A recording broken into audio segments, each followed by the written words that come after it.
જે માટે વહેંચશો નહીં, વહેંચા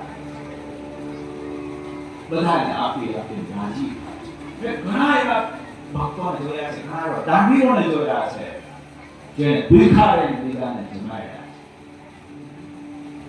પોતાના વ્યવહારિક કઈ પણ કાર્યક્રમ હોય એને બહુ સીમિતમાં પૂરા કરી અને એનો ઉપયોગ ઘણા જરૂરિયાતવાળા લોકોને ખર્ચ વાપરો છે, એનો ઉપયોગ કર્યો છે. અને એવું કરીને જરૂરિયાતમંદ લોકોની જ્યારે સહાય થઈ હોય અને એ લોકોને જ્યારે આ ટાઈમે સહાય મળી હોય એના અંતરમાંથી જે આશીર્વાદ નીકળ્યા હોય, બાપ એવા આશીર્વાદ જે કામ કરે છે એવું કામ આખી જિંદગી ઊંધેમાંથી તપ કરીએ તોય ન થાય આટલું કામ આશીર્વાદ કરે છે.